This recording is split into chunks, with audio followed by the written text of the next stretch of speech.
ओम शांति।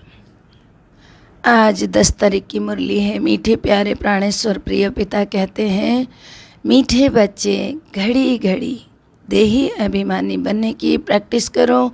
मैं आत्मा हूँ, मैं आत्मा हूँ, एक शरीर छोड़ दूसरा शरीर लेती हूँ, अब मुझे घर जाना है। मैं आत्मा एक शरीर छोड़ दूसरा लेती हूँ, कई बार लिया है, अब अंत समय है, अब बाबा के साथ परम धाम जाना है। प्रश्न है, सबसे मुख्य त्यौहार कौन सा है और क्यों? मीठे बाबा ने ये राखी बनाई, भाई बहनों की रक्षक बंधन।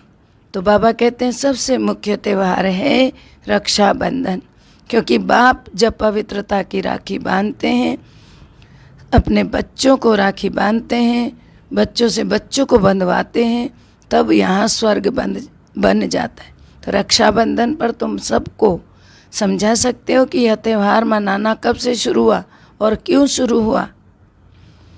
तो सतयुग में इस बंधन की दरकार नहीं थी, लेकिन वह कह देते थे यह रक्षाबंधन तो परंपरा से चली आई। भक्ति में लोग कहते हैं कि रक्षाबंधन परंपरा से चली आई, लेकिन शिव बाबा कहते हैं जब से मैं अभी धरती पर बच्चों को स्वर्ग की पढ़ाई पढ़ाने आया, तब से मैंने ये रक्षाबंधन की राखी बांधी। क्योंकि पवित्र बनाने के लिए जो पवित्र बनेंगे तभी तो लाएंगे ना सतयुग। सतयुग में पवित्रता है तो सबके मन साफ होते जाएंगे, शुद्ध होंगे, उसके लिए राखी बांधी, एक एक करके 5 विकारों को ख़त्म करने के लिए। गीत है जय जय अम्बे माँ, ओम शांति ओम शांति। यह भी भक्ति मार्ग का गीत है। भक्ति मार्ग में अनेक प्रकार का गायन होता है। गायन निराकार, आकार और साकार तीनों का होता है। अब बाप बच्चों को समझाते हैं। बच्चे तो समझ गए हैं कि हम आत्मा है, हमको समझाने वाला कौन है? परमपिता परमात्मा। सर्व मनुष्य मात्र को सद्गति देने वाला एक ही है। फिर उसके साथ साथ जो सर्विस करने वाले हैं उन्हों की भी महिमा गाते हैं। बाप तो कहते मामे कम याद करो, आत्मा समझती अभी परमात्मा हमको सम्मुख नॉलेज देते हैं। उस बाप की ही अव्यभिचारी याद रहनी चाहिए, माना एक ही बाप की याद रखना, माना अव्यभिचारी याद। तो कोई नाम रूप की याद नहीं आनी चाहिए। आत्मा तो सब है, बाकी शरीर मिलने से नाम बदलते जाते हैं। तो आत्मा पर कोई नाम ही नहीं, शरीर पर नाम पड़ता है। बाप कहते हैं मैं आत्मा, मैं भी तो आत्मा हूँ ना, परंतु परम आत्मा यानी परमात्मा। मेरा नाम तो है परमात्मा, मैं हूँ आत्मा। मैं भी तुम्हारी तरह आत्मा हूँ, लेकिन मैं परम हूँ, इसलिए परमात्मा हूँ। मैं शरीर कभी धारण नहीं करता हूँ, इसलिए मेरा नाम रखा जाता है शिव। क्योंकि मैं शरीर धारण नहीं करता हूँ, इसलिए मेरा नाम है शिव। शिव माना सदा शिव। और सभी के शरीर के नाम पढ़ते जाते हैं। मेरा तो शरीर ही नहीं तो नाम ही नहीं। तो नाम जो चाहिए, तो मनुष्य के लिए तो नाम चाहिए ना, तो इसीलिए मेरा नाम शिव। तो मैं भी आत्मा, तो फिर परमात्मा कौन? अगर मैं आत्मा तो फिर परमात्मा कौन? मैं हूँ परम, लेकिन हूँ तो आत्मा। कौन सी आत्मा हूँ? परम हूँ, ऊंचते ऊंचू, सारी आत्माओं को बनाने वाले सबसे ऊंचे परमात्मा शिव। तो मेरा नाम क्या है? मेरा नाम शिव है। जो भी पूजा करते हैं लिंग की करते होते हैं, तो लिंग पत्थर को ही परमात्मा कहते रहते हैं। फिर जैसी भाषा होगी ना वैसा ही नाम पड़ेगा। परंतु जिस एक चीज़ ही है कि जैसे तुम्हारी आत्मा है, जो चीज़ है जिसका नाम पड़ा है शिव, वो कैसा है कि जैसी तुम्हारी आत्मा ज्योति बिंदु है, वैसी मैं भी ज्योति बिंदु।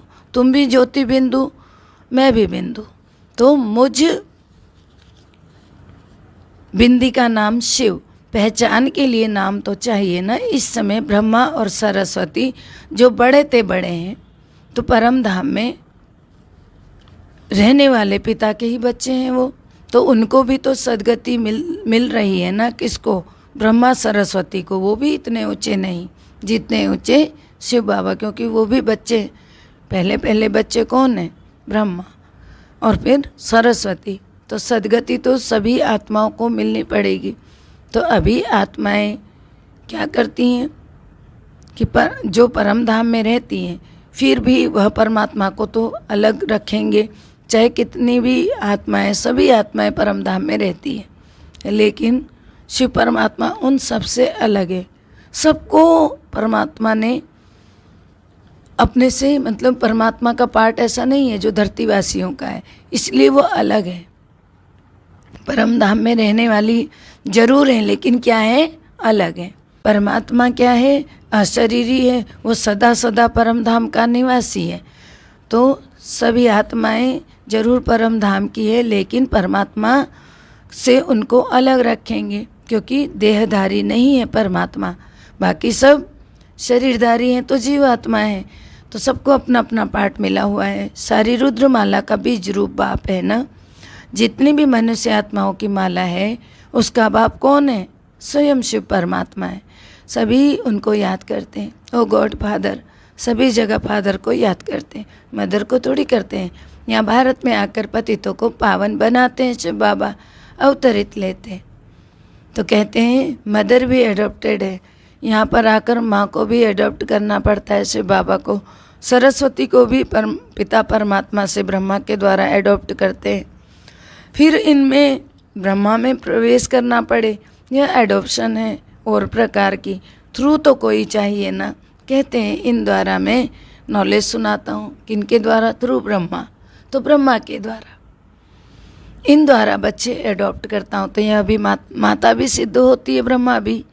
प्रवृत्ति मार्ग है ना, परंतु मेल, इसलिए मेल है तो मेल को हर बात का पता नहीं होगा और हर बात समझाना भी पड़ता है। तो सरस्वती को माता के पद पर रखा गया, क्योंकि पुरुष को माँ नहीं कहेंगे तो उसको तो कहेंगे, इसलिए।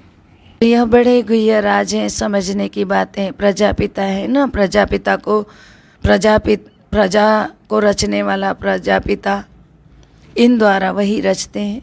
ऐसे नहीं कि सरस्वती द्वारा कोई एडॉप्ट करते, नहीं, एडॉप्ट तो ब्रह्मा के द्वारा करते हैं। उन्हीं के मुख से ज्ञान चला चला कर सब भगवान से जुड़ते जाते हैं ना।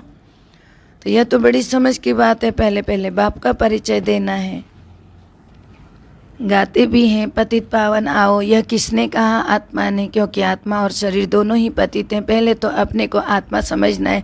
आत्मा ही कहती है मैं तो शरीर लेता हूँ तो छोड़ता भी मैं ही हूँ। तो एक एक बात निश्चय में बिठानी होती है, क्योंकि नई बात है ना। तो जो सुनाते हैं ना कि वह मनुष्य है, मनुष्य है तो मनुष्य ना जो सुनाते हैं। भगवान ने तो नहीं सुनाया जो फालतू वेद शास्त्र इधर उधर की बातें सुनी। जब कोई आते हैं तो पहले पहले ये समझाओ कि आत्मा और शरीर दो चीज़ें हैं।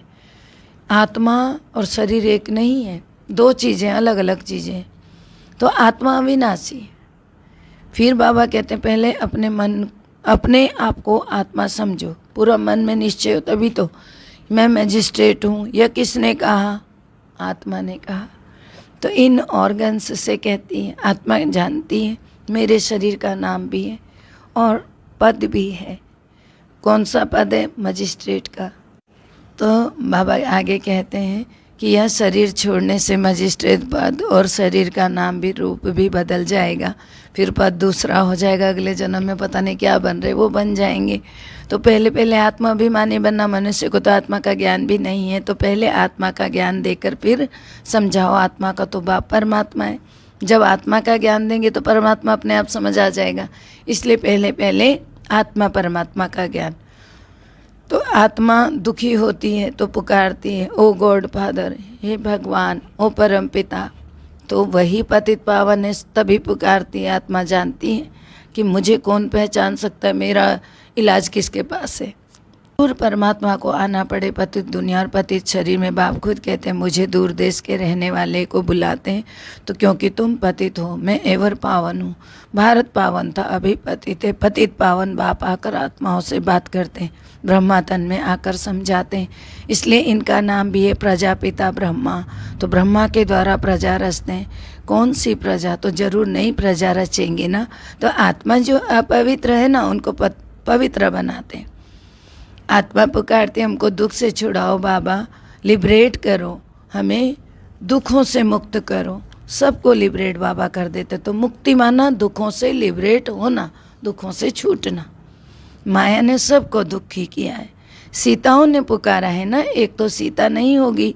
सीताएं तो देखो, सारी सीताएं बाबा की सब रावण की जेल में विकारी बने, भ्रष्टाचारी बन गए। है ही रावण राज्य। राम तो है ही निराकार। राम राम कहते रहते हैं ना, एक दो को जपते रहते, एक को ही जपते रहते, गॉडफादर को, लेकिन ना जानने के कारण उस राम को समझते हैं। तो गॉडफादर शिव निराकार, तो उनको ऑर्गन्स चाहिए ना। अभी बच्चों के बीच में बिंदु रूप में आए बच्चे नहीं पहचानते, इसलिए ऑर्गन्स माना शरीर चाहिए। तो बाबा कहते हैं कि तुम आत्मा भी पतित हो तो शरीर भी पतित है। अभी तुम शाम हो फिर सुंदर बनते हो। बाबा ज्ञान का सागर, ज्ञान की वर्षा करते हैं, जिससे तुम गोरे बन जाते हो। भारतवासी गोरे थे, फिर कामचिता पर चढ़कर सांवरे वैश्य बन गए। शूद्रवंशी बन पड़े, चढ़ती कला बाप करते हैं। फिर रावण आता है तो सबकी उतरती कला हो जाती है। भारत में पहले पहले देवी देवताओं का राज्य था, अभी तो है नहीं। तो परमात्मा इस शरीर द्वारा तुम बच्चों को समझाते हैं। जो वर्षा लेने वाले, उनकी खुशी का पारा चढ़ता रहेगा। श्रीमत पर तो जरूर चलना होगा। आप पावन बनाने आए हो ना, तो मैं भी जरूर पावन बनूंगा, ऐसे आत्मा सोच लेती है। तभी पावन दुनिया का मालिक बनूंगा, यह प्रतिज्ञा करनी होती। यही राखी बंधन है। तो बच्चे प्रतिज्ञा करते हैं बाप से, यह कोई तकलीफ नहीं है। तो बाबा कहते हैं यह लौकिक देहधारी बाप नहीं है, यह तो निराकार बाप है। इनमें प्रवेश किया है ब्रह्मा में। कहते हैं ना, तुम विदेही अभिमानी बनो, अपने को आत्मा समझकर मुझ बाप को, परमपिता परमात्मा को याद करो। भारत में ही प्योरिटी थी, कितनी पीस प्रॉस्पेरिटी थी, कोई धर्म वाला नहीं था। और तो तुम कहेंगे बाबा हमको ऐसा समझाते हो, तो तुम भी तो समझो ना। तो बाबा कहते हैं कि सबको समझाओ। हमें बाबा ऐसा समझाते हैं तो तुम भी ऐसे समझो। बाप को याद करने से ही तो विकर्म विनाश होंगे ना। पावन बनाने वाला कौन है? एक बाप ही है। बाप समझाते हैं तुम आत्मा हो तो तुम्हारा स्वधर्म शांति है, तुम शांति धाम के रहने वाले हो, तुम कर्मयोगी हो, तो साइलेंस में भी तुम कितना समय रहेंगे। अपने को आत्मा समझकर बाप को याद करो। विकर्म विनाश होंगे। कलयुग में है ही सब पतित। तुम जानते हो हम संगम पर पावन बन रहे। पतित दुनिया का तो विनाश होना ही है। यह महाभारत की लड़ाई है तो नेचुरल कैलेमिटीज़ भी होती है। इन द्वारा पुरानी दुनिया क्या होती है? खल्लास होती है। तो नई दुनिया में ही देवताओं का राज्य है। तो अभी परमपिता परमात्मा के फरमान पर चलते हैं। तो अभी हम परमपिता परमात्मा के फरमान पर चल रहे हैं, बाबा ने बताया। तो उनकी श्रीमत क्या मिलती है कि यह नॉलेज बड़ी समझने की है। बोलो ऐसे नहीं कि एक कान से सुन दूसरे से निकाल देना है। यहाँ तो पढ़ना पड़ता है। 7 घंटे की भट्टी होती है, 7 दिन एक घंटा। क्लास में आकर रोज़ कोर्स करना होता है। तो 7 डेज बैठ करके, 7 दिन बैठकर बाप को और अपने जन्मों को जानो। हम कैसे पतित बने, फिर कैसे पावन बनना है। अगर नहीं समझेंगे तो पछताना पड़ेगा, क्योंकि सिर पर पापों का बोझा बहुत है। एक ही बाप मोस्ट विलवेट है, तो जो हमें पावन दुनिया का मालिक बनाते। बाकी तो सभी एक दो को पतित ही बनाते रहते। तो सतयुग में तो पवित्र ग्रस्त था, अभी अपवित्र बने। यह है ही रावण राज्य। अब स्वर्ग में चलना है तो पावन बनना है, तभी बेहद के बाप से वर्षा मिलेगा। तो यह याद करो कि हम शांति धाम के वासी हैं। कहाँ के वासी हैं?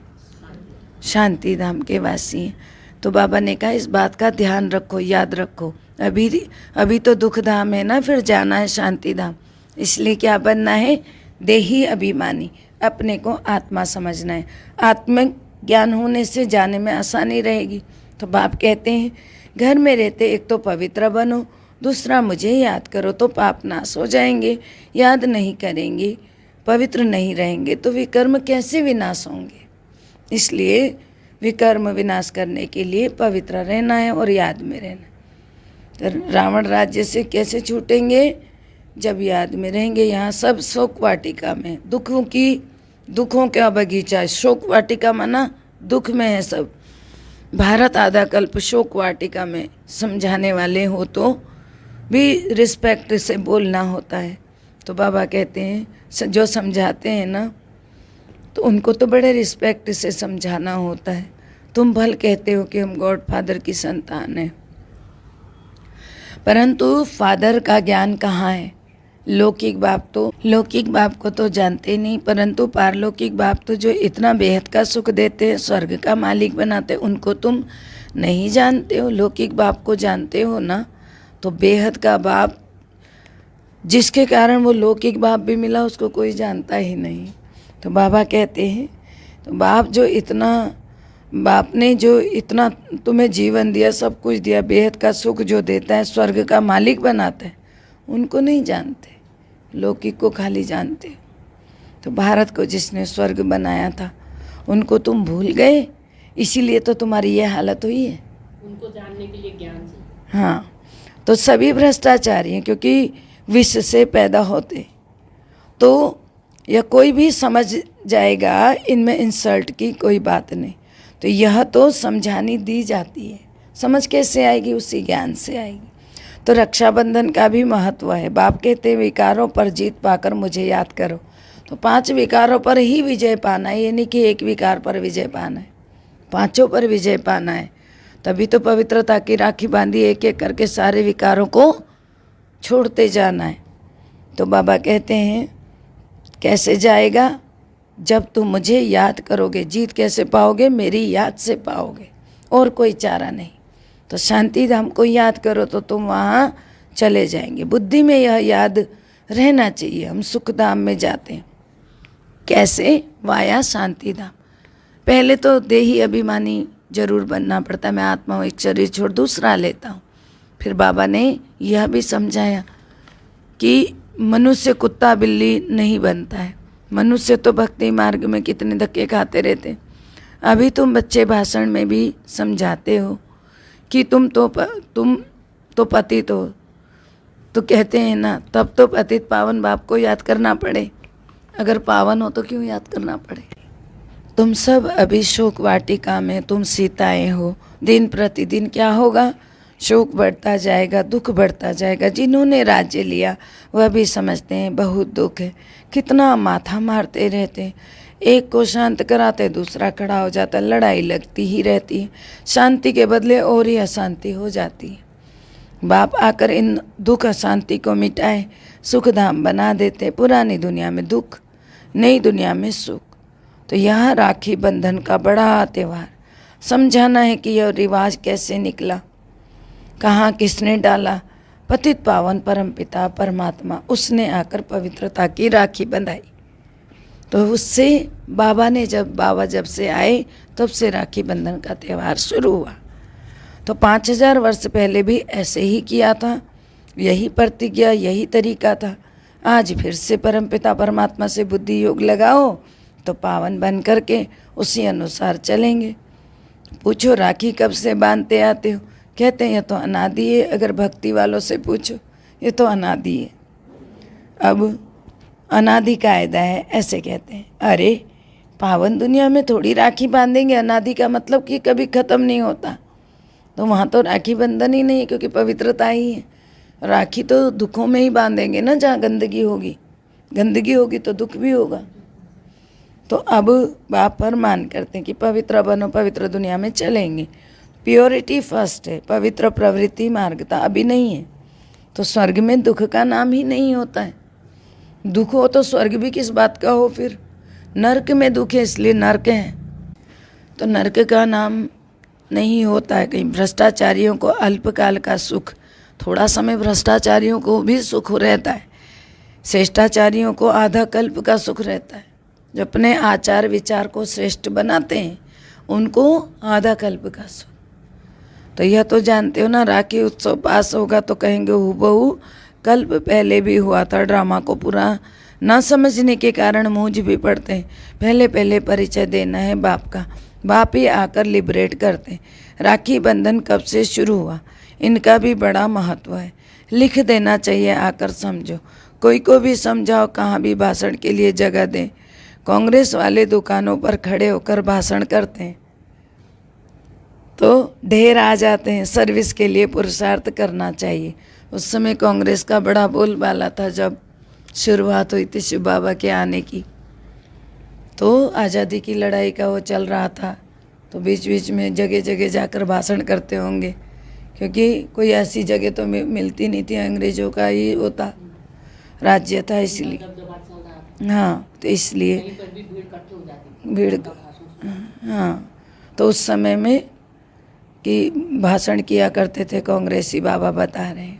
जिस तरह अभी चल रहा है, अभी भी तो चल रहा है ना, जहाँ नेताओं के चुनाव होते, कुछ भी होता है तो भाषण चलते हैं। तो उस समय तो बहुत ज़बरदस्त भाषण हुआ करते थे और जीत भी पाई थी। देखो, गाजी जी थे। हाँ, कांग्रेसी थे वो, तो जीत पाई थी उन्होंने। भगवान का भी, बाबा का भी सहयोग था, इसी कारण जीत गए। उनके कहे पर चले, उनकी पूरी पब्लिक उन्हीं के कहे पर चले ना, वो वही तो सत्य अहिंसा पर चला दिया गांधी जी को, तभी आगे जीत हुई थी। अच्छा, मीठे मीठे सिकल दे बच्चों प्रति माता पिता बाप दादा का याद प्यार और गुड मॉर्निंग। रूहानी बाप की रूहानी बच्चों को नमस्ते। धारणा के लिए मुख्य सार है, पहला है ऑथोरिटी के साथ साथ बहुत रिस्पेक्ट से बात करनी है, सबको पति से पावन बनाने की युक्ति बतानी है। ऑथोरिटी माना अधिकारी बच्चा बनकर, जैसे बाप मेरे साथ खड़े हैं उस प्रकार से बात करनी, लेकिन रिस्पेक्ट से। रॉयल्टी भी हो और रिस्पेक्ट भी हो, प्रेम भी हो, इज्जत भी देते हुए बात करनी है। नहीं कि तरीका गलत हो, तरीका अच्छे से हो कि दूसरे को लगे कि हाँ देखो कितने सही से बात कर रही हैं, ज़रूर इनके साथ भगवान हो, ऐसी फीलिंग आए। दूसरा है एक अभ्यविचारी याद में रहना है, अर्थात एक शिव बाबा की याद में रहना है। किसी भी देहधारी के नाम रूप को याद नहीं करना है, पावन बनने की ही प्रतिज्ञा बाप से करनी है। मीठे प्यारे बाबा का वरदान है, हद की इच्छाओं का त्याग करके अच्छा बनने की विधि द्वारा सर्व प्राप्ति संपन्न भव। हद की इच्छाओं का त्याग करके अच्छा बनने की विधि द्वारा सर्व प्राप्ति संपन्न भव। जो हद की इच्छाएं रखते हैं उनकी इच्छाएं कभी पूरी नहीं होती हैं, क्योंकि इच्छा अच्छा बनने नहीं देती, एक के बाद दूसरी इच्छा जागृत होती। अच्छा बनने वालों की सभी शुभ इच्छाएं स्वतः ही पूरी हो जाती है। दाता के बच्चों को कुछ भी मांगने की आवश्यकता नहीं, मांगने से कुछ नहीं मिलता, मांगना अर्थात इच्छा। बेहद की सेवा का संकल्प बिना हद की इच्छा के होगा तो अवश्य ही पूरा होगा। इसीलिए हद की इच्छा के बजाय अच्छा बनने की विधि अपना लो तो सर्व प्राप्तियों से संपन्न हो जाएंगे। स्लोगन है, याद और निस्वार्थ सेवा द्वारा माया जीत बनना ही विजयी बनना है। याद और निस्वार्थ सेवा द्वारा माया जीत बनना ही विजयी बनना है।